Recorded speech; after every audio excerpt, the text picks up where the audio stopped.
Buenas tardes. Que el Señor te bendiga. ¿Cómo estás? Dale un beso al que está a tu lado, atrás tuyo. Si nos saludaste, aprovechaste. Este es el momento. Decirle Dios te bendiga, bienvenido.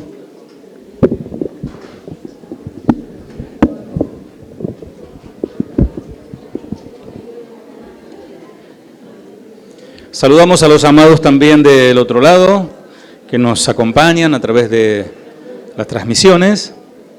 El Señor les bendiga.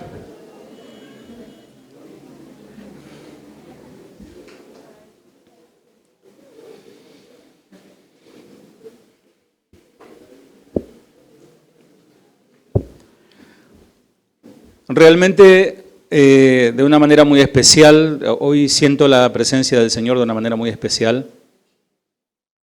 Creo que el Señor quiere sanar en esta tarde. Quiere sanar los corazones, quiere sanar a los heridos, quiere restaurar el Señor. Como añadidura, Él puede sanar milagrosamente en una sola oración. Pero Él está interesado en tu alma. Y hoy toca compartir, hacemos hoy un alto, hacemos un paréntesis en nuestra serie que comenzamos casualmente el domingo pasado, que se titula Anatomía Espiritual. Vimos todo lo que es la contextura del cuerpo, el cuerpo humano, y cómo Pablo lo usa como analogía para enseñar lo que representa, lo que es la iglesia. Para hoy escuchar un mensaje acorde a nuestra conmemoración, que hoy conmemoramos la Cena del Señor, o como le dicen algunos, la Santa Cena del Señor. Entonces vamos a adentrarnos directamente a la enseñanza, a la prédica, a la exhortación. Hoy no va a haber mucho espacio para bromas y chistes porque vamos a hablar de lo que el Señor hizo por nosotros. El sustituto. Él es el sustituto, Él es tu sustituto. Yo voy a leer una serie de versículos, ustedes no se preocupen si no lo encuentran, después vamos a ir al texto central, pero quiero hacer una introducción hablando de esto. ¿Qué es el sustituto o qué es la sustitución? Dice la palabra del Señor en Isaías 53:5, mas Él fue herido por nuestras transgresiones. Digan nuestras. O sea, son de ustedes y son mías. Por nuestras transgresiones, molido por nuestros pecados. Digan nuestros. Los nuestros pecados. El castigo de nuestra paz fue sobre Él, y por sus llagas fuimos nosotros curados. Amén. La sustitución es uno de los temas principales en la palabra de Dios, en la Biblia. Dios instituyó el principio de sustitución ya allá en el origen, en el jardín del Edén, cuando Adán y Eva pecaron. Ustedes recordarán esta situación.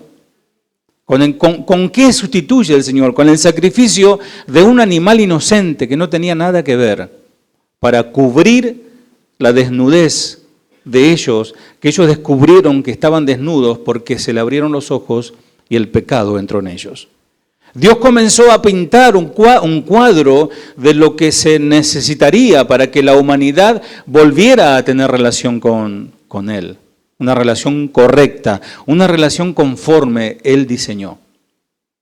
Dios, el Señor, continuó este tema a lo largo de la historia con Israel, quien fue su pueblo elegido y sigue siendo su pueblo elegido. Cuando le dio la ley, Dios le entrega la ley, la Torá, a Moisés y por ende al pueblo. Y le mostró allí su santidad y le demostró que no podían alcanzarla. De esa forma, Dios le concedió un sustituto para poder alcanzarla.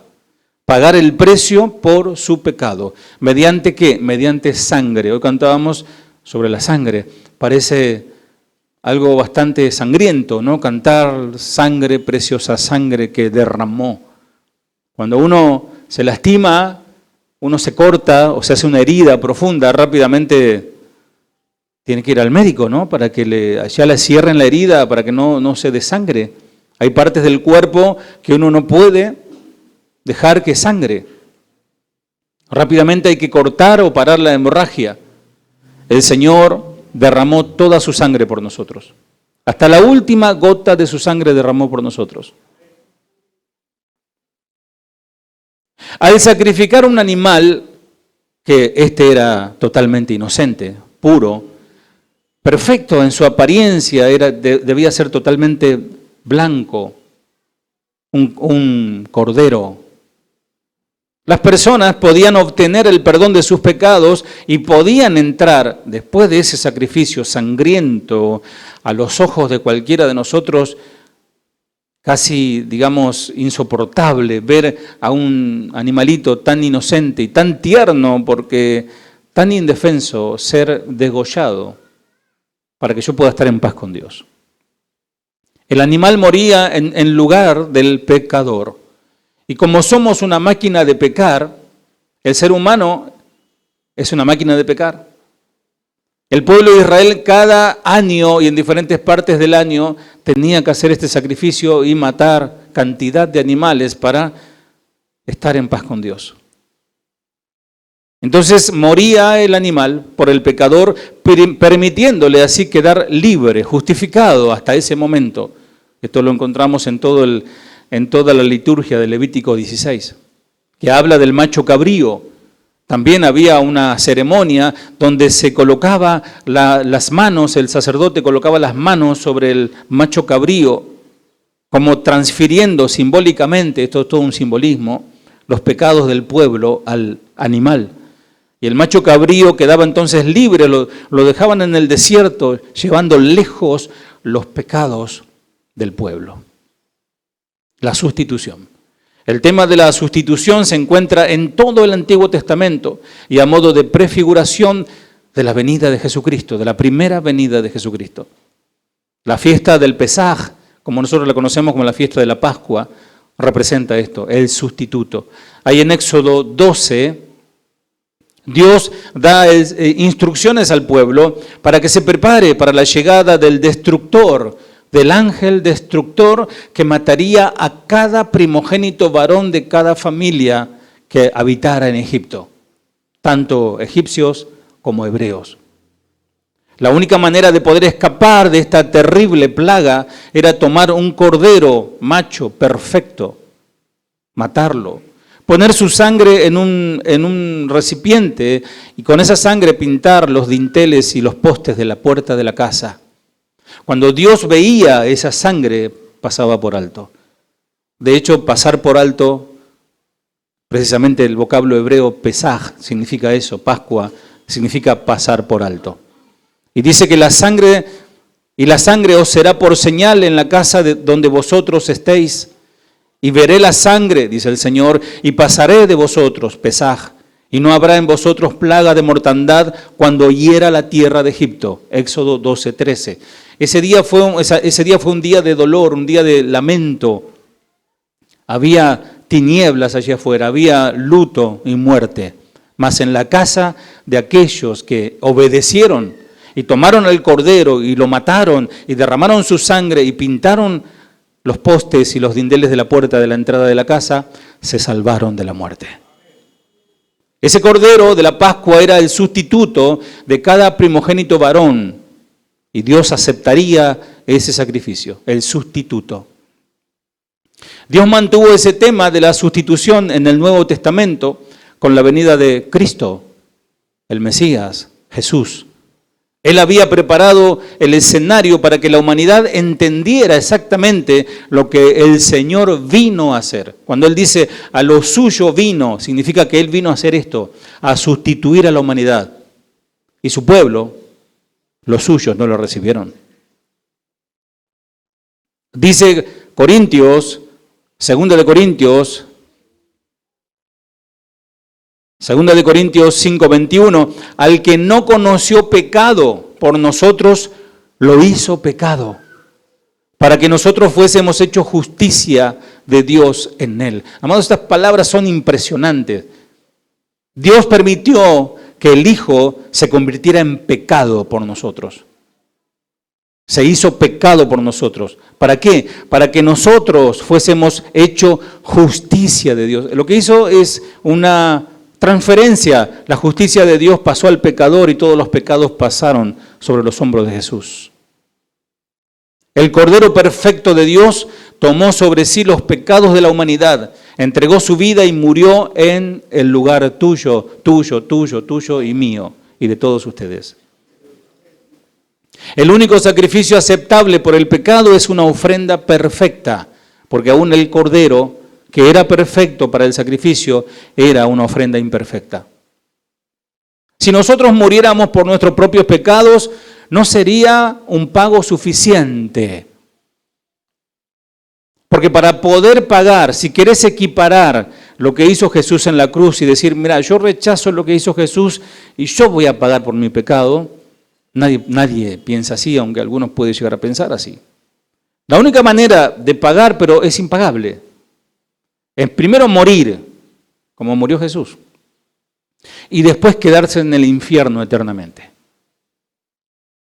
Y vas a estar siglos y siglos y siglos y siglos y miles de siglos y nunca vas a terminar de pagar por tu pecado.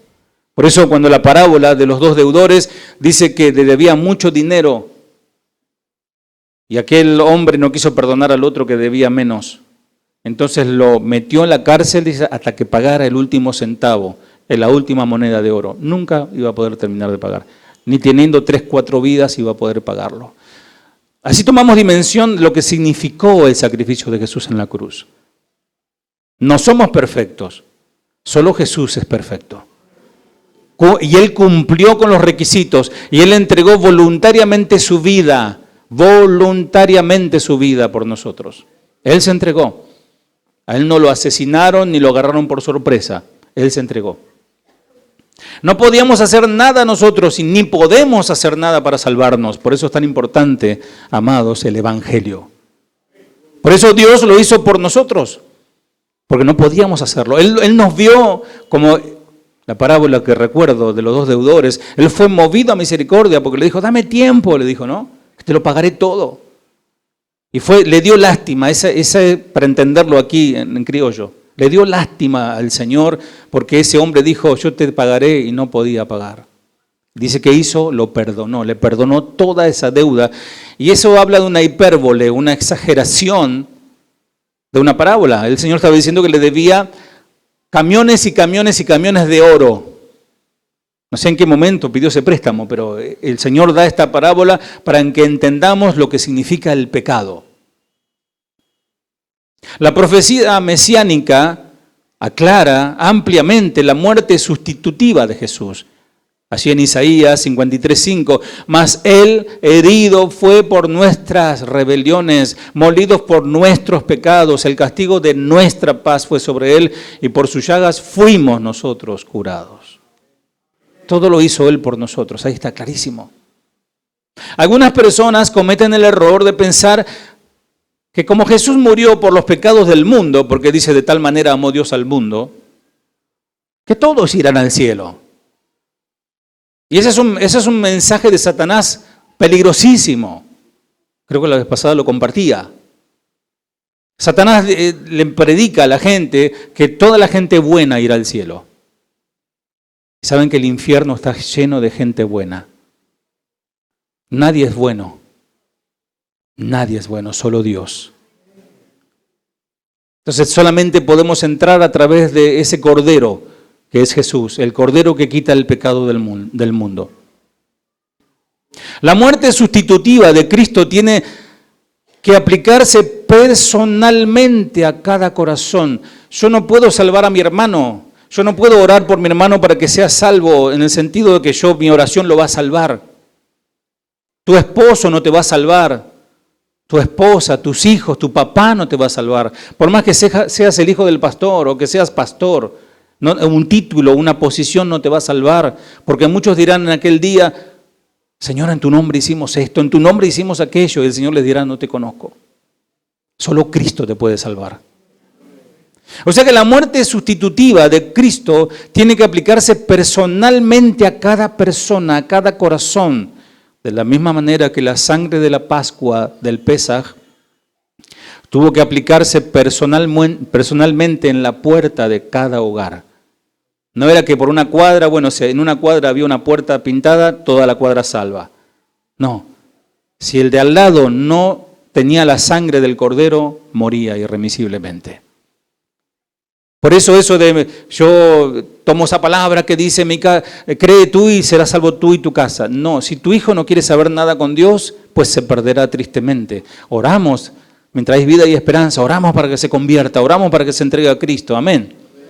Pero si él rechaza y rechaza y rechaza y le llega la muerte, se perdió por más que vos seas un fiel hijo de Dios. Antes de que podamos llegar a ser la justicia de Dios en él, como dice su palabra, de Corintios 5:21, debemos cambiar nuestra vieja naturaleza pecaminosa por la naturaleza santa de Dios. Dios ofrece el sustituto. El mensaje de hoy es el sustituto. Dios ofrece el sustituto, pero nosotros debemos recibir a ese sustituto personalmente en nuestro corazón a través de la fe.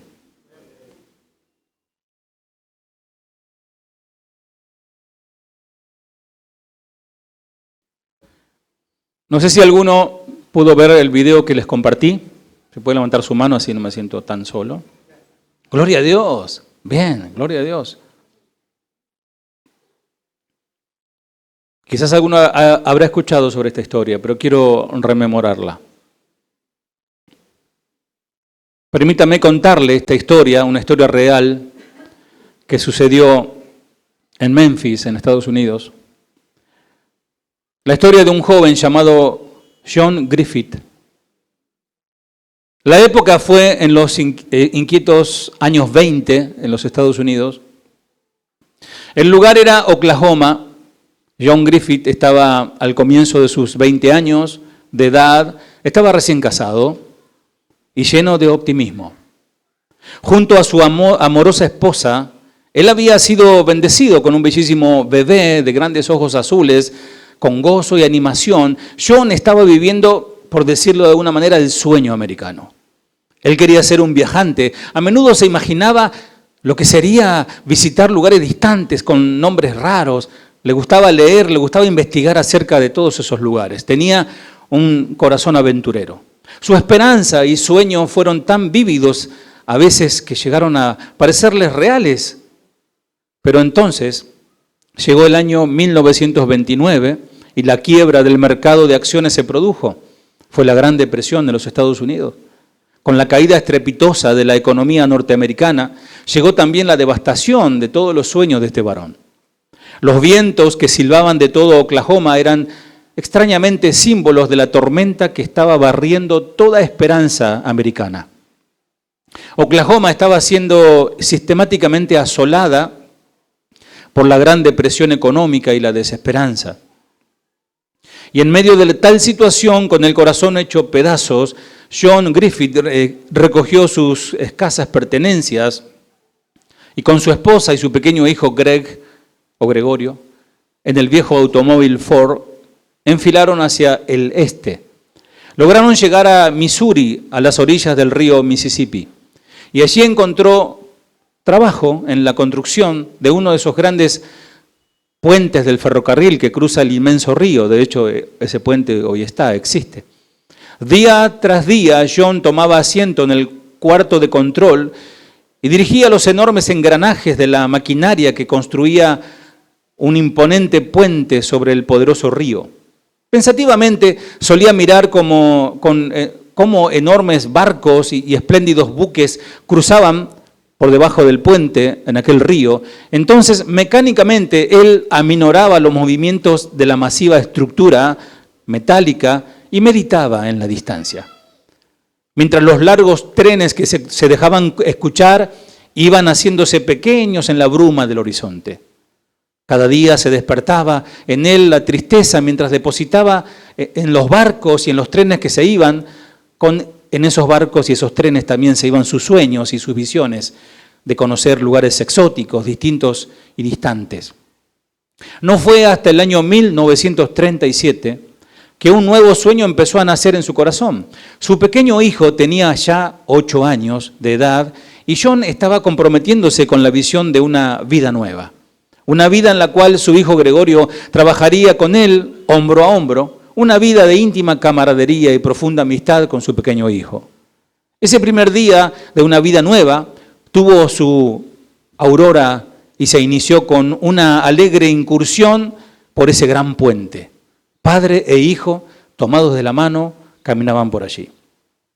Su hijo Gregorio contempló con inusitado asombro cómo su papá podía manejar los mecanismos de ese inmenso puente, que levantarlo con una sola mano. Para él, su papá era superpoderoso.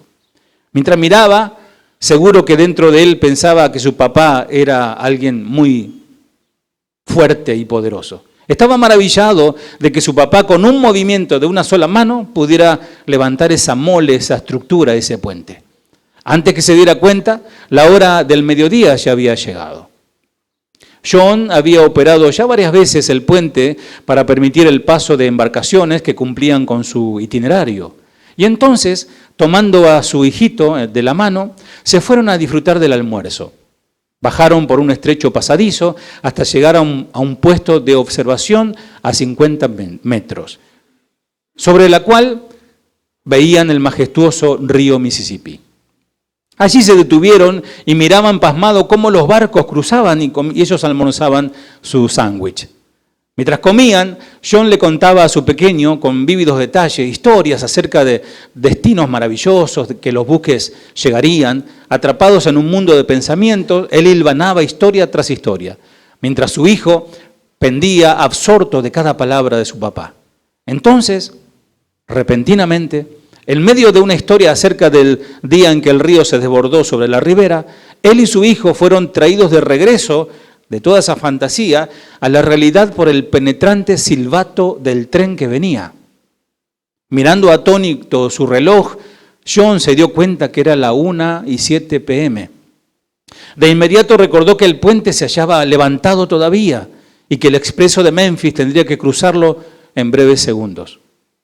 Deseando no alarmar a su hijo, trató de disimular su pánico. En el más calmado tono posible, le pidió a su hijo que se mantuviera quieto allí. Entonces, dando un salto, alcanzó el pasadizo y corrió por el mismo tan rápido como pudo para poder llegar a la cabina de control. Una vez allí observó el río para asegurarse de que no había ningún barco a la vista. Y entonces, como estaba entrenado para hacerlo, miró hacia abajo a la estructura del puente para asegurarse de que nada podía intervenir el movimiento del puente. Mientras su mirada recorría todos los lugares, vio algo que le horrorizó, saltándole el corazón del pecho. Allí abajo, en un espacio del acerado engranaje aceitado que servían para facilitar el movimiento del gran puente, estaba su hijo Greg. Aparentemente había tratado de seguir a su papá, pero se resbaló y cayó. En ese momento estaba exactamente entre las inmensas y afiladas puntas del hierro que tenían que agarrarse de las cadenas que moverían el puente. Aunque aparentaba estar consciente, John pudo darse cuenta de que una pierna de su hijo estaba sangrando profusamente. De pronto, un pensamiento llenó de pánico a su papá. Se dio cuenta de que al bajar el puente hubiera significado que él mismo iba a matar al fruto más preciado de su vida. Atormentado, su mente se desenfocaba y miraba para todas direcciones buscando frenéticamente alguna solución, tratando de perpetrar un plan. Con los ojos de su imaginación se vio a sí mismo agarrando un rollo de cuerdas y agarrando fuertemente, deslizándose hacia abajo para salvar a su hijo. Tendría entonces tiempo de salir todo bien, de mover la palanca y dejar pasar el tren. Sin embargo, bien pronto se dio cuenta de la insensatez de su plan. Sabía que no disponía de tiempo para tanto. Comenzó a sudar copiosamente mientras el terror se reflejaba en cada expresión de su rostro. Trataba de pensar más y más alguna alternativa, pero ya no había tiempo. De sus labios brotaba el quejido de su propio corazón. ¿Qué debo hacer? ¿Qué debo hacer? Sus sentimientos se agolpaban a medida que se acercaba el tren. En un estado de pánico pensó en las 400 personas que inexorablemente se movían hacia el puente levantado. En un instante, de entre los árboles aparecía rugiente el tren a una velocidad imposible de detener. Pero allí estaba su hijo, su único hijo, su orgullo, su alegría, su vida. Su mamá. Él podía ver el rostro de su mamá inundado en lágrimas, pudo imaginarlo. Era también su hijo, su adorado hijo. John volvió a pensar como padre tenía que amar a su hijo sobre todo. Pero en un momento decidió lo que tenía que hacer. Sabía que tenía que hacerlo. Así que clavando su cara sobre su pecho, jaló la palanca. Los gritos de su hijo fueron rápidamente apagados por los férreos ruidos del puente que iba ajustándose a su posición. Con solamente segundos de margen, el tren expreso de Memphis, con sus 400 pasajeros, apareció desde el follaje y cruzó raudamente aquel inmenso puente. John Griffith levantó su empalidecido y lloroso rostro y miró hacia las ventanillas del tren que cruzaba. Un hombre de negocios leía un periódico del día. Un uniformado conductor miraba negligentemente su reloj de bolsillo. Las damas estaban disfrutando de un té en los vagones del comedor. Un pequeño niño, extrañamente parecido a Greg, hundía la cuchara en una copa rebosante de helado. Muchos de los pasajeros se veían animados en medio de intrascendentes conversaciones, mientras otros sonreían casi descuidadamente, pero nadie lo miró a él. Ni una sola persona echó una breve mirada al hueco lleno de hierro y sangre que había triturado la vida de su hijo. Toda su esperanza y todos sus sueños estaban allí. Preso de incontenible angustia, él bajó el cristal de su cabina de control y gritó fuertemente: ¿qué es lo que son ustedes? ¿No les importa? ¿No saben que yo he sacrificado a mi hijo por ustedes? ¿Qué anda tan mal con ustedes que no les importa? Nadie contestó, nadie oyó, ni siquiera uno miró. Y entonces, tan rápidamente como comenzó, todo había terminado. El tren desapareció, moviéndose raudo por el puente en busca de nuevos horizontes. Amados, ahora mismo, mientras acabo de darles esta historia, nos sentimos emocionados. Yo sé que algunos vieron el video, inclusive se emocionaron, como me pasó a mí. Porque esta ilustración es apenas un destello de lo que Dios hizo por nosotros al sacrificar a su Hijo Jesús. ¿Para qué? Para limpiarnos de nuestras maldades y nuestros pecados. Porque de tal manera amó Dios al mundo, que dio a su Hijo unigénito, para que todo aquel que en Él cree no se pierda, mas tenga vida eterna. A partir de ahora lo que voy a compartirles es presentarles el Evangelio de Salvación. Quizás esta tarde sea una tarde de salvación para algunos de ustedes. Quizás algunos congregan hace mucho tiempo, pero no son salvos. Quizás otros nos visitan por primera vez y necesitan conocer a Jesús.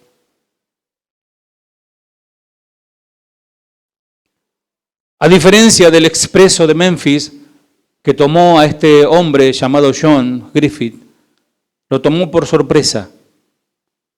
Dios, en su gran amor y de acuerdo a su soberana voluntad y propósito, había determinado sacrificar a su Hijo. A él no le tomó por sorpresa. Dice 1 de Juan 1, 19 al 20. Si querés buscarlo, 1 de Juan 1, 19 al 20.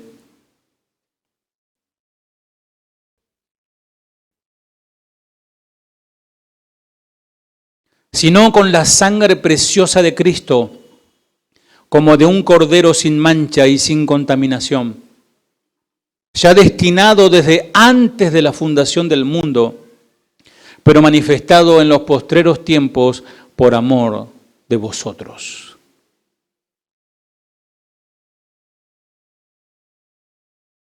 Todos sabemos, hasta el más ateo, hasta el más ignorante de las Escrituras y de las cosas de Dios, sabe cómo murió Jesús. Jesús murió flagelado en una cruz. Se muere allí por asfixia. De la manera que lo clavan en la cruz, de la manera que cómo lo desgarran en su espalda. cómo le clavan los pies. El condenado trata de hacer fuerza para poder llenar sus pulmones de oxígeno y cada respirar era un dolor. Era esos clavos triturar sus huesos. A veces nosotros nos enfermamos de algo y nos duele respirar. A veces algunos hacen gimnasia solamente y ya no pueden caminar al otro día, no pueden ni respirar porque les duele todo. Imagínense, amados, comparado eso con esto. Y morir en una cruz, morir en un madero, era lo más despreciable. Dice la palabra del Señor: no dejaréis que su cuerpo pase la noche sobre el madero, sin falta lo enterrarán el mismo día, porque maldito por Dios es el que es colgado en un madero. Y no contaminarás tu tierra de Jehová, tu Dios, que te da por heredad. Esto le dice el Señor a Deuteronomio 21, 23, hablando de hijos, ¿no? Los hijos que afrentan contra su padre, ¿no? Aquellos hijos que avergüenzan a su madre y a su padre, o que los maltratan, algunos lo golpean. ¿Qué hay que hacer con esos hijos? Según las Escrituras, Deuteronomio 21 dice: sáquenlo afuera y apedréenlo, y después cuélguenlo en un palo. Tremendo, amado. Y eso, ahí nos está mostrando el valor del sacrificio de Jesús en la cruz. Porque ahí nos está mostrando lo que significa pagar el pecado. Si alguien afrenta contra el padre o la madre, ofende a la madre, tiene que ser muerto indefectiblemente. Obviamente estamos en el tiempo de la gracia, ya eso no aplica. Pero Dios sigue siendo el mismo y el castigo sigue siendo el mismo. Lo que pasa es que está retenido y ahora por la sangre de Jesús podemos alcanzar la salvación. Pero aquel que rechaza la sangre de Jesús un día va a tener que morir. El castigo de ser colgado en un madero y ser dejado a la vista de todos, se pensaba que era tan severo que estaba reservado solo para aquellos de los que se debían declarar personas malditas por Dios o maldecidas por Dios. Jesús no solo murió en nuestro lugar, sino que también tomó el lugar del maldecido por Dios, maldito por Dios. Jesús llegó a ser maldito por Dios. Siendo colgado en un madero, en abierta vergüenza y degradación, Él recibió esa maldición que nosotros merecíamos, porque Él fue el sustituto, Él nos sustituyó. ¿Para qué? Él recibió la maldición, recibió el castigo, recibió la muerte para que nosotros recibiéramos la bendición. La bendición de Abraham, que era para él, que él la merecía, nos la dio a nosotros, que no la merecíamos. Es como darle un regalo a alguien que sí se lo merece y quitárselo y dárselo a uno que no se lo merece. Qué injusticia, ¿no? Podríamos decir. Pero Jesús pagó en la cruz y se hizo justicia. El pecador no merece otra cosa que el sufrimiento en la carne y después de la muerte la condenación eterna en el infierno. Repito, ¿qué merece el pecador? El sufrimiento en la carne, la muerte y después la segunda muerte, que es el infierno. Fuertísimo. El consumado amor de Jesús se demuestra en el hecho de que Él no fue tomado por sorpresa, como en el caso del pequeño hijo de este hombre de la historia. Más bien, Él de su propia voluntad sacrificó su vida por los pecados de la humanidad. Por eso lo dice el Señor, anótalo, Juan 10, 18, nadie me quita la vida, sino que yo la entrego porque así lo quiero. Tengo poder para entregar mi vida y tengo poder para volver a recibirla, pues esto es lo que mi Padre me ha ordenado hacer. Dice Mateo 26, 53, ¿no saben que yo puedo pedirle ayuda a mi Padre y que de inmediato me enviaría todo un ejército de ángeles para defenderme? Amados, si el Señor hubiese querido, cuando le dieron el primer golpe en la cara, el primer bife o el primer sopapo, como decimos nosotros, el primer golpe en su rostro, tranquilamente Él podía haber mandado solamente un ángel para destruir a todos. Un solo ángel pudo destruir a todos. Qué sublime gracia, ¿no? La del Señor que nos salvó. Ahora sí, abran sus Biblias, por favor, nuestro capítulo central, Salmo, capítulo 22.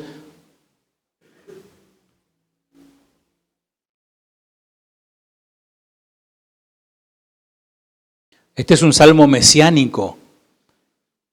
Este es un salmo que David expresa lo que a él le estaba pasando, pero es un salmo profético anunciando lo que le iba a pasar a Jesús siglos después.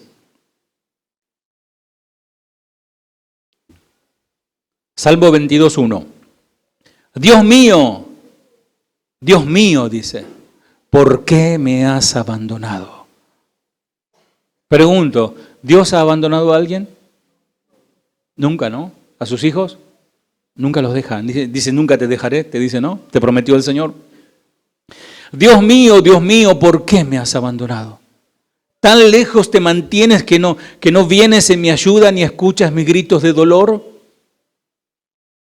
Podemos ver, amados, estar bastante segurísimos, de que Jesús, mientras estaba sufriendo, y aquí nos deja una enseñanza tremenda, mientras Jesús estaba sufriendo en la carne, pero más que en la carne, en su alma, porque él sufrió el desamparo de Dios, ahora vamos a verlo, él en ese momento lo que estaba haciendo, él estaba rememorando o meditando en el Antiguo Testamento. Cuando Jesús dice eso en la cruz, él estaba pensando en este salmo.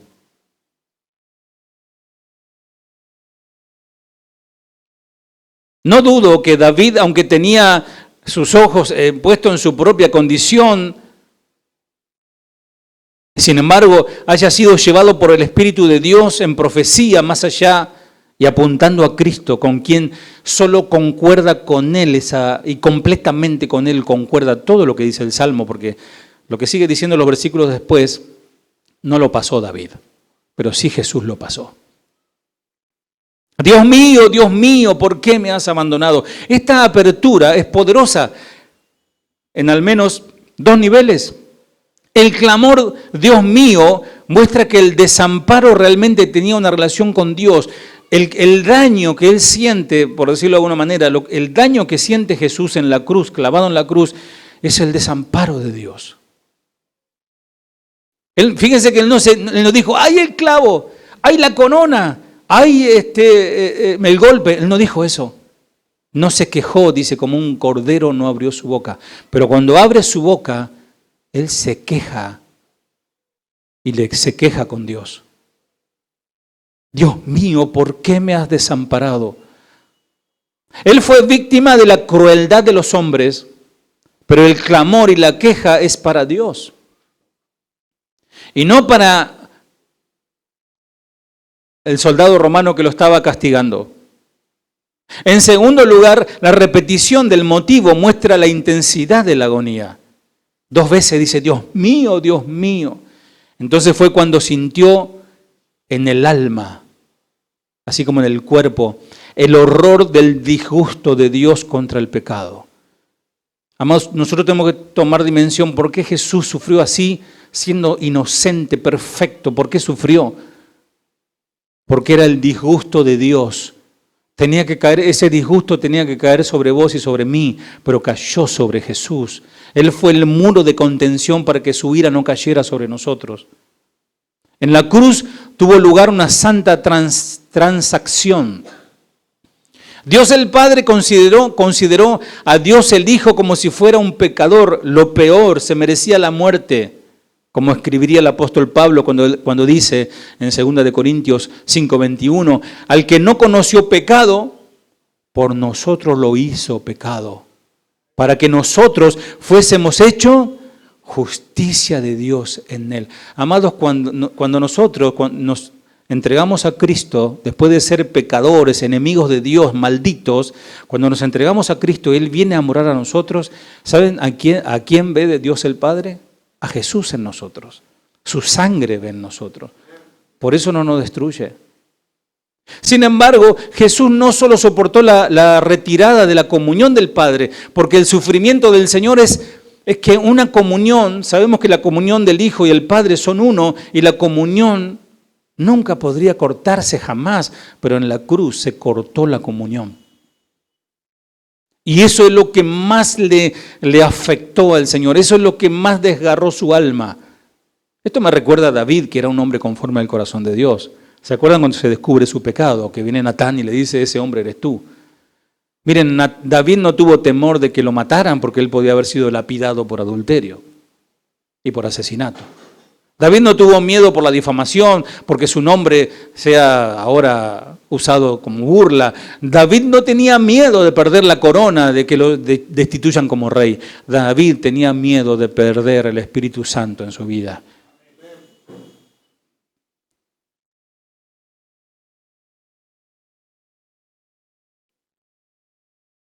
El derramamiento de la ira de Dios fue real sobre Jesús, sobre aquel sustituto de la humanidad. Una humanidad pecadora, maldita por el pecado. Y esta fue la negrura, esa fue la oscuridad de su horror. Fue entonces que penetró en las profundidades de las cavernas del sufrimiento el Señor, sufriendo el mismo infierno en su alma. Él en ese instante, en esa agonía, sufre el infierno de todos los salvados. El infierno que te tocaba a vos lo sufrió Él en la cruz. Porque el infierno, lo peor que tiene, no te imagines que es el fuego.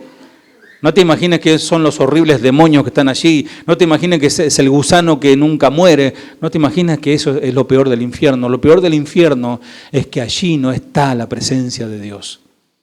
Allí no está el amor, la misericordia de Dios. Seguimos, Salmo 22, avanzamos 2 al 19. Sigue diciendo el salmista, Dios mío, te llamo de día y no me escuchas, te llamo de noche y no me respondes. Entre los dioses tú eres único, tú eres rey, tú mereces que Israel te alabe. Nuestro Padre confiaron en ti confiaron y tú los libraste. Te pidieron ayuda y los salvaste, en ti confiaron y no les fallaste. En cambio a mí, más que un hombre, parezco un gusano. Soy la burla de los hombres, mujeres, todo el mundo me desprecia. Todos los que me ven se ríen de mí y en son de burla tuercen la boca y vuelven y menean su cabeza. Hasta dicen, ya que éste confió en Dios, que venga Dios a salvarlo. Ya que Dios tanto lo quiere, que venga Él mismo a librarlo. Pero digan lo que digan, fuiste tú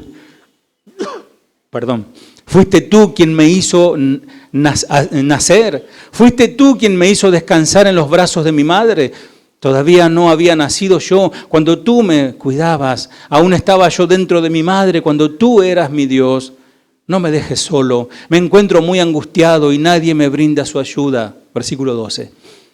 Me rodean mis enemigos, parecen toros bravos de Basán, parecen leones feroces que se lanzan contra mí con ganas de despedazarme.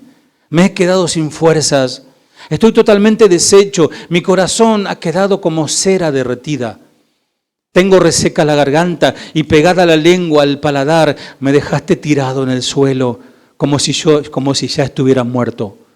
Una banda de malvados que parece manada de perros me rodean por todos lados y me desgarran pies y manos.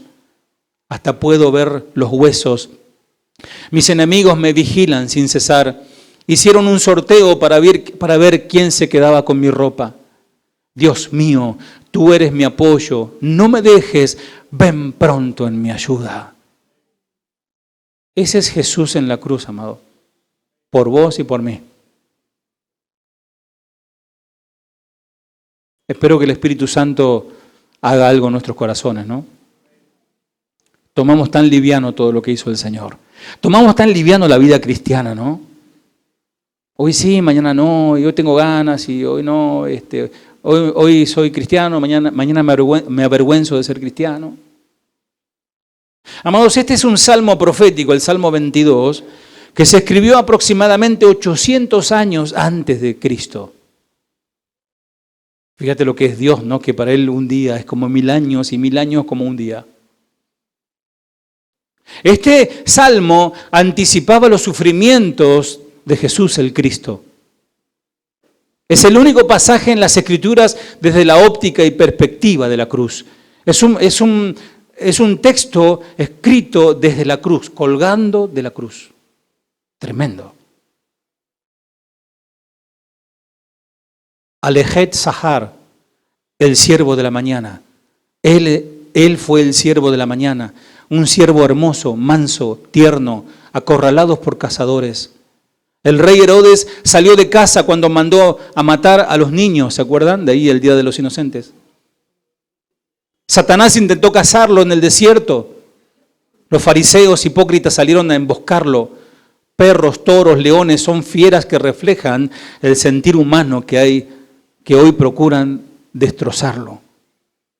Lo lograron, sí, ahí está en la cruz, padeciendo un dolor violento, salvaje, que traspasa la vida del amante Salvador.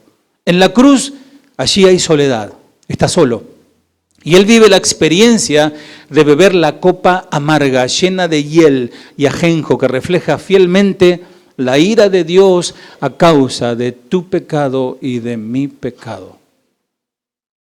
Véanlo, pues está en la cruz, se hizo maldición por vos y por mí. Amada iglesia, Casa de Oración Banfield, de los amigos que están aquí, de los hermanos que nos siguen, no existe, no existirá jamás demostración de amor más grande y más sublime como la que hizo Cristo, muriendo en la cruz por indigno, malvados pecadores. Sacrificio por amor. El sustituto murió por vos y por mí, para salvarte, para sacarte de esa vida miserable.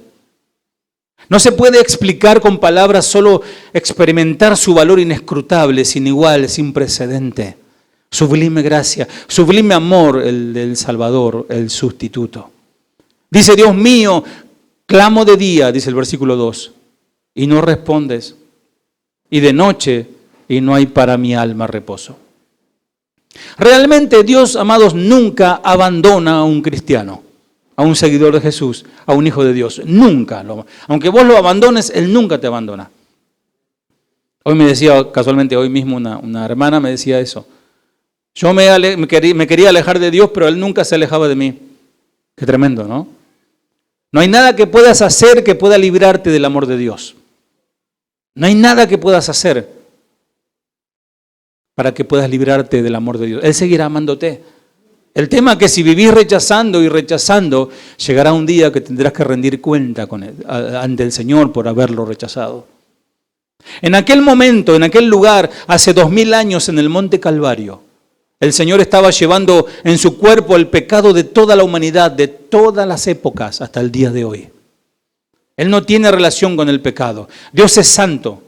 El pecado es ajeno a su naturaleza, pero Él se hizo pecado por nosotros. Por esas cosas, amados, que nosotros acariciamos muchas veces en el corazón, por esas maldades, por esos malos pensamientos, por esas pasiones desordenadas, que a veces acariciamos en el corazón y en la mente para tratar de satisfacer los deseos de la carne, ese fue el motivo por que llevó a la cruz al Señor. Por eso murió el Señor. ¿Y cómo nosotros vamos a seguir pecando cuando Él murió por el pecado? Versículo 6, mas yo soy gusano y no hombre, oprobio de los hombres y desprecio del pueblo. ¿Cómo estaba Él? Literalmente pisoteado, abofeteado. ¿Saben qué? Dicen los teólogos, los exégetas, los que estudian en profundidad, que le pusieron una bolsa de tela en la cabeza y aquellos soldados romanos fornidos, acostumbrados a la pelea, acostumbrados a la batalla, acostumbrados a la violencia, lo golpeaban violentamente. Aquellos soldados no eran niños, eran hombres rudos, asesinos profesionales. Lo golpeaban y le preguntaban quién le pegó. Si era Dios, que adivine quién le pegó. Fue escupido, fue burlado, fue atormentado y fue despreciado. Por eso Él se siente como un gusano. ¿Alguna vez te sentiste así, como un gusano? Un cuadro terrible, un gusano pisoteado, tembloroso, sin poder defenderse. Solo la fuerza que tienes para soportar el dolor tras dolor. Un criminal puede ser una persona rechazada por la sociedad, pero Cristo estaba llevando sobre sí el pecado de todos los peores criminales de la tierra. A veces me pregunto, ¿cómo puede ser que una persona que tenga la comprensión adecuada de lo que representó la muerte de Cristo no lo ame. Yo puedo decir de aquí para afuera, yo amo a Jesús, pero dice, si me amáis, guardad mis mandamientos. Este pueblo de labios me honra, pero su corazón está lejos de mí. Soy pastor y puedo dar testimonio de cómo la gente resiste el mensaje, se burla de Dios. Otros se convencen, pero no se convierten. Llegan ahí, lloran, tiran 2 lágrimas, pero después vuelven a sus viejos caminos. Otros escuchan el mensaje con indiferencia, arrugan sus caras como le arrugaban la cara a Jesús cuando estaba en la cruz. Hacen gestos, murmuran con el otro, estiran su rostro hacia abajo. Otros dicen, yo creo en Dios, a mi manera yo sigo a Dios, todos los caminos conducen al cielo. Mentira de Satanás. Solo Jesús dijo, yo soy el camino, la verdad y la vida. Nadie viene al Padre si no es por mí. El Señor sufrió y murió por vos y por mí. Y a algunos no les importa nada eso. Aún a la persona que dice no me importa, Jesús murió por vos, aunque no te importe. Él te tuvo en cuenta en su muerte. He visto a algunos refugiarse en su materialismo, en su intelectualismo, en sus experiencias vanas o simplemente en un orgullo hueco, necio y patético. Dice Lamentaciones, no lo busques, Lamentaciones 1:12. Me hace recordar este varón cuando su hijo fue triturado por el puente y que preguntaba eso, ¿no? ¿No les importa? Dice Lamentaciones 1:12, ¿no les importa nada? Ustedes que pasan por aquí, miren a su alrededor y vean si hay otro sufrimiento como el mío, que el Señor descargó sobre mí cuando estalló en ira feroz. Otro texto profético, ¿no? del Mesías. ¿De verdad no te importa que Dios haya derramado su vida? Saben que la sangre es vida, ¿no? Hasta la última gota de su sangre. ¿Vas a seguir tranquilo, indiferente por tu camino, con tu pecado a cuesta, que te está arrastrando hasta el infierno? Salmo 22:12. Sigue diciendo el Salmo profético, 800 años antes, hablando de Jesús. Me han rodeado muchos toros, dice. Fuertes toros de Basán me han cercado. Bueno, muchos saben que los toros son fuertes y fieros. Una vez me corrió un toro a mí. Es terrible, ¿no? No sé si te ha pasado.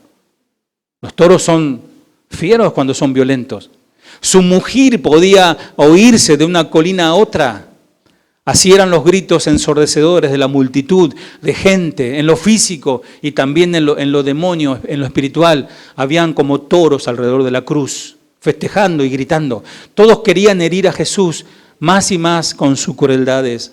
Un verdadero coro infame de maldad. Solo deseaban la muerte, querían verlo morir. 22:14.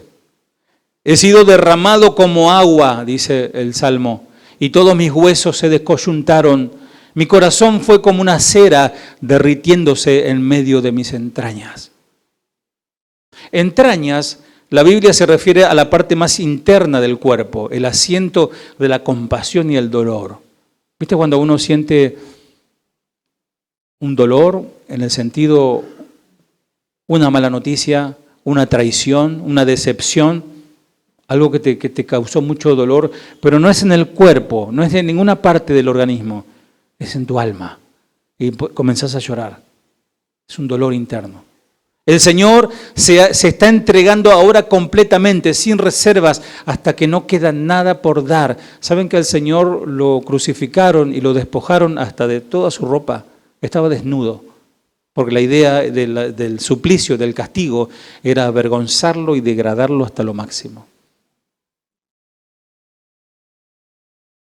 Pregunta, ¿alguien se atreve a decirle a Dios, Dios, dame más, quiero más, cuando Él ya te dio todo? Él te dio a su Hijo, ya te entregó todo. Dice la palabra, Cristo amó a la iglesia y se entregó por ella, Efesios 5:25. No solo los esposos, sino que cada cristiano debe amar y entregarse por la iglesia para escapar de ese cristianismo tibio y superficial que hoy es moneda corriente. Muchos van a la iglesia como un club social y no van con una convicción de amar a Dios, servir a Dios y entregarse todo por Él. Dice versículo 16, sigue diciendo, Salmo 22, porque perros me han rodeado, me ha cercado cuadrilla de malignos, horadaron mis manos y mis pies. Los perros son mañosos, traicioneros, algunos de ellos, aunque se supone que ellos son el mejor amigo del hombre. En la cultura judía, el perro era considerado una bestia impura, portador de bacterias y enfermedades. Cual perro, toda esa masa de gente hace círculo alrededor del crucificado y lo ejecutan y tirando toda malas palabras y desprecio a aquel condenado, en este caso Jesús. De hecho, en aquel tiempo había crucifixiones al ras del suelo. A Jesús lo crucificaron, tiene un nombre esa cruz, que era la cruz más alta. Por eso cuando le dan la caña, le ponen una caña para darle vinagre empapado en una esponja.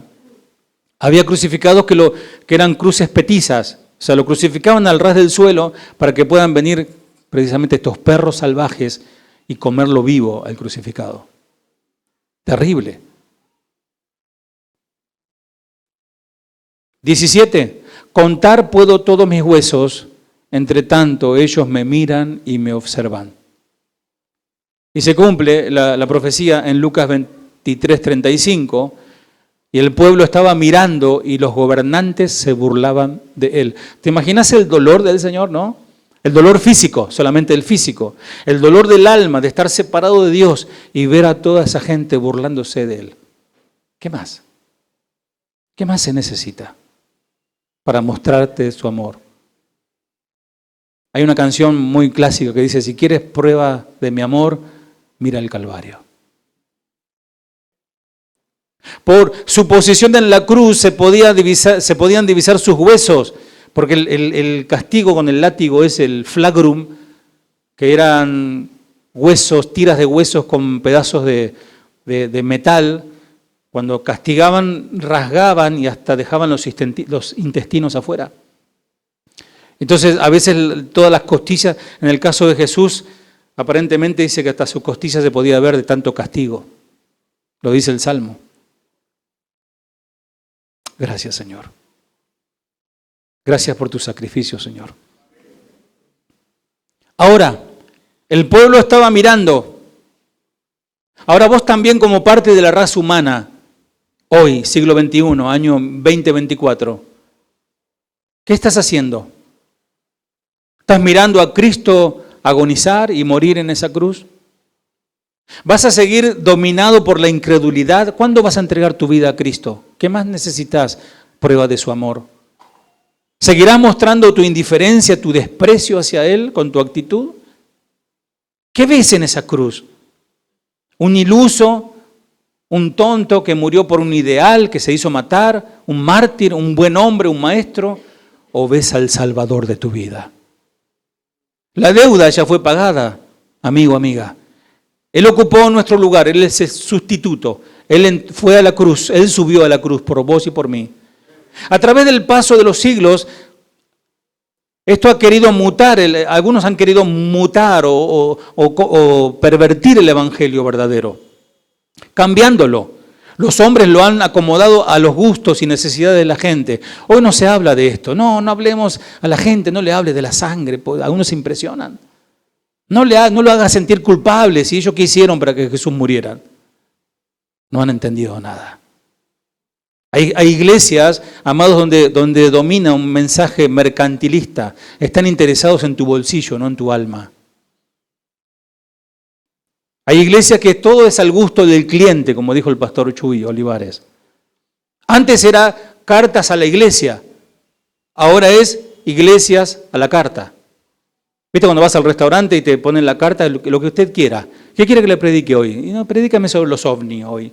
No, mañana predíquenme sobre los reptilianos. Miren, ¿saben que hay muchos maestros que rascan el oído de la gente? Se amontonarán maestros conforme a sus propias concupiscencias que rascarán el oído de la gente porque no pueden soportar la sana doctrina. Esto es sana doctrina, amados. Recordemos que todo el evangelio manipulado termina siendo un falso evangelio. Es anatema, es maldito. Si alguien trastoca la palabra de Dios o le quita, es maldito. Muchas personas ahora son fácilmente ofendidas cuando escuchan una confrontación porque le están hablando de su pecaminosa manera de vivir. ¿Y vos qué te metes en mi vida? No soy yo, a mí la verdad mucho no me interesa en el sentido de lo que hagas con tu vida, pero el Señor es el que te habla. Para muchos un mensaje de más de 30 minutos es muy aburrido, es muy largo, no lo puedo soportar. Quisiera estar en otro tiempo o en otro lugar.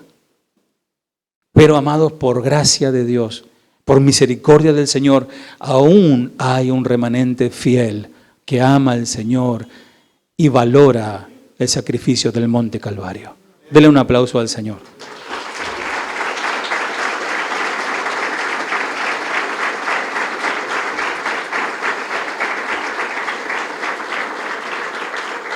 Aún todavía queda un pueblo, todavía quedan cristianos verdaderos, imperfectos, pero verdaderos, que sus convicciones están intactas, no predican un evangelio acomodado o antojadizo al gusto del oyente.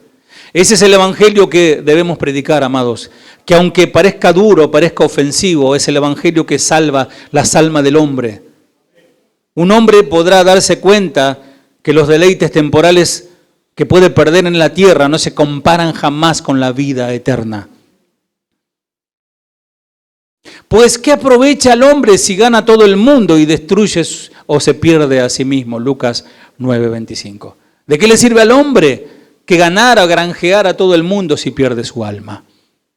Porque la palabra de la cruz, dice 1 Corintios 1:18, es locura a los que se pierden.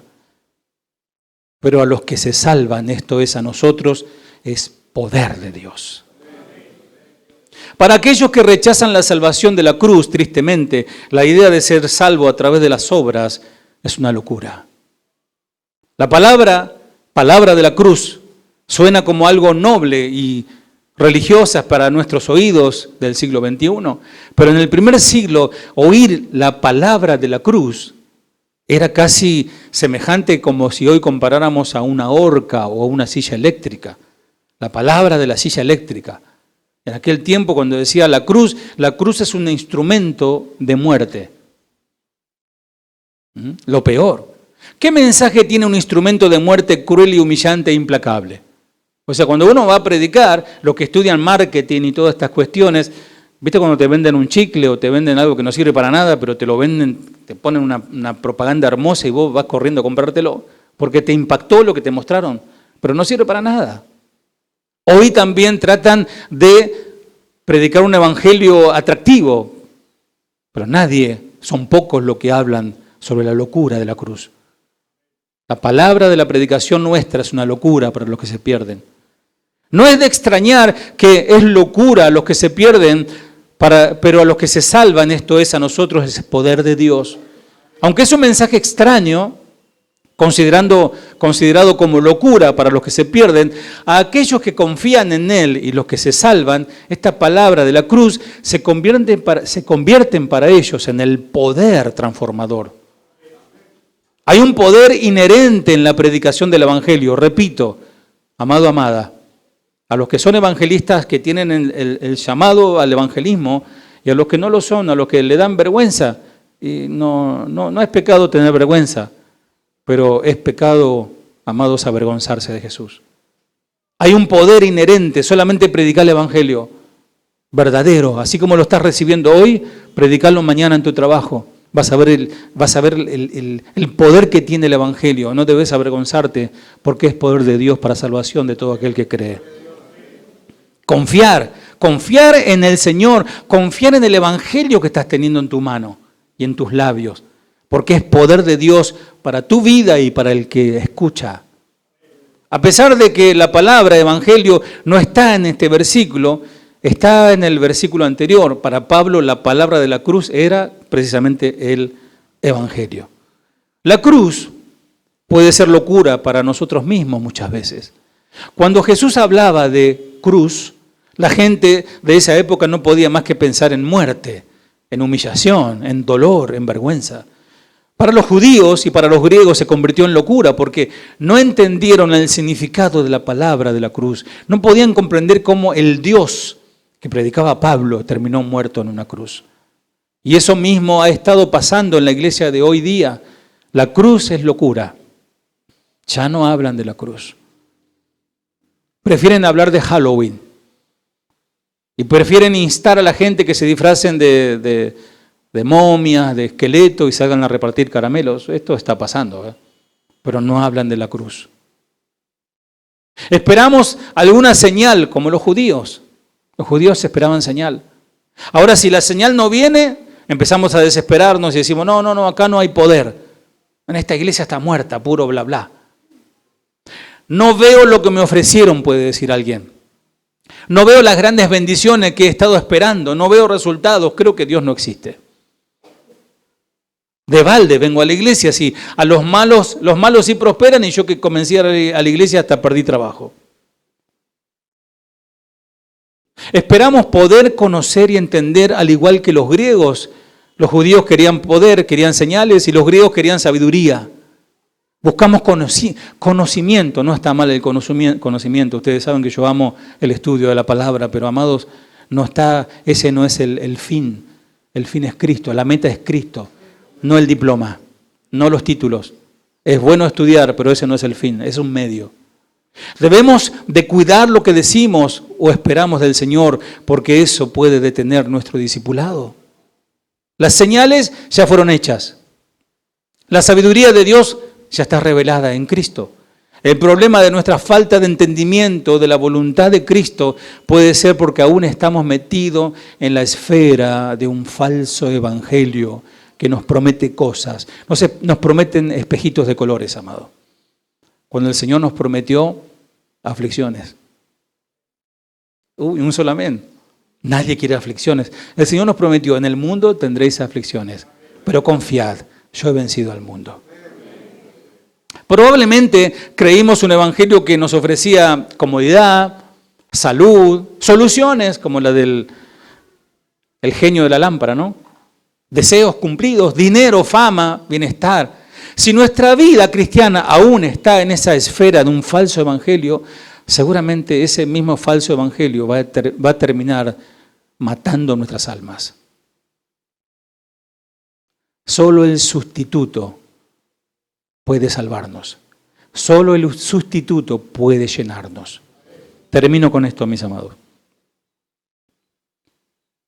Debemos volver al verdadero evangelio. Debemos volver a la senda antigua. El verdadero evangelio es sufrido. Habla de sangre. Ataca de forma directa el pecado. El evangelio ataca es un misil. ¡Bum! A tu corazón. Es un misil teledirigido al pecado. Ofende. No te gusta. Por eso no venís. Porque te muestra el Señor cómo estás. Pero no te arrepentís. Sí, reconoces, pero no alcanza. Hay que entregarse a los pies de esa cruz ensangrentada, esos pies ensangrentados. Ataca la forma directa del pecado y lo que busca el evangelio como resultado es la confesión, el arrepentimiento genuino de hombres y mujeres porque fueron atraídos por un evangelio verdadero, un evangelio genuino, un evangelio bíblico. La palabra autonegación ha desaparecido del evangelio, de las iglesias hoy. Todo es autosuperación. Todo es autoconfort. Todo es auto, la llave del auto. Todo es auto. El solo hecho de mencionar el verdadero evangelio parece una ofensa, parece desagradable. La gente no quiere escuchar más sobre santidad. La gente quiere saber cuál es la solución a sus problemas. Quiere resolver problemas familiares, financieros. La gente no quiere resolver el problema de su propio pecado. Y el pecado es el cáncer que mata el alma. Porque si andamos buscando lo externo, las soluciones efímeras, es como tener una enfermedad grave y tomar una aspirina.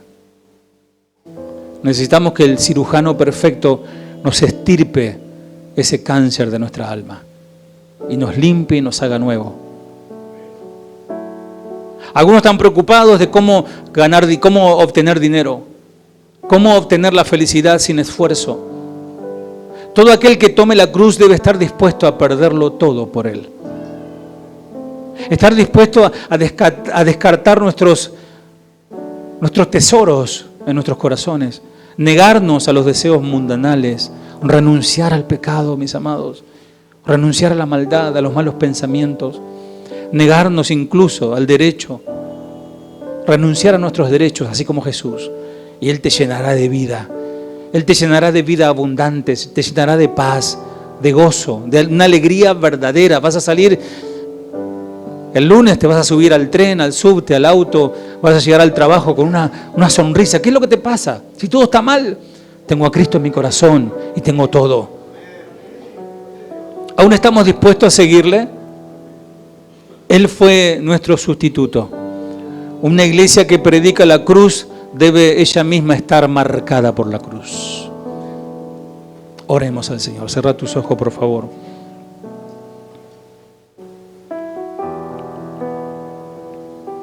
Señor alto y sublime, Señor santo, Señor manso y humilde, que nos demostraste, nos enseñaste la humildad. Hacenos, Señor, aprender por esta paradoja, estas cosas que humanamente no entendemos, Señor, que el camino hacia abajo es el camino hacia arriba, que ser humilde es ser elevado, que el corazón quebrantado es el corazón sanado, que el espíritu contrito es el espíritu que se regocija, que el alma arrepentida es el alma victoriosa. De no tener nada es poseerlo todo, que llevar la cruz es tener su corona, que dar es recibir. Señor, hazme hallar tu luz en las tinieblas, tu gozo en mi tristeza, Señor, tu gracia en mi pecado, tus riquezas en mi pobreza, tu gloria en mi valle de dolor, tu paz en medio de mi ansiedad. Señor, bendice a mis hermanos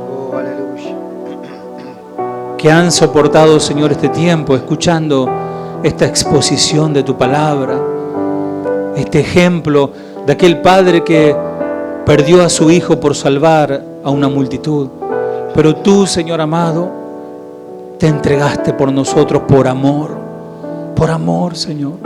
No hay otra palabra más perfecta para definirla, solamente por amor, por gracia, porque no lo merecíamos. Te odiábamos, te despreciábamos. Éramos los que ayudamos a clavar la cruz, a clavar los pies, a colocar la corona de espina. Ayudamos a eso, ayudamos a clavar la lanza en tu costado. Pero aún así, Señor, tú nos estabas perdonando en nuestra ignorancia, en nuestra necedad. Pero hoy, Señor, ya no hay excusa. El mensaje fue claramente expuesto. O te amo o te odio. O te sigo o te rechazo. O te obedezco o te desobedezco. Ayúdanos, Señor. Amén.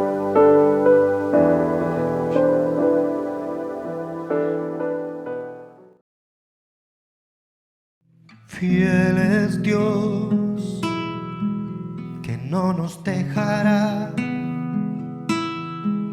ser tentados más de lo que podamos soportar.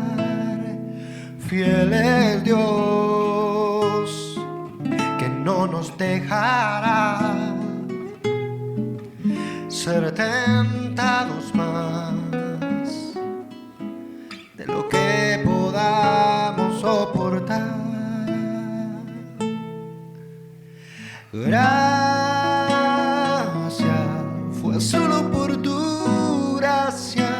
que me sustentó y me abrazó en mi dolor. Fue tu gracia. En la tentación me diste la salida, vi un nuevo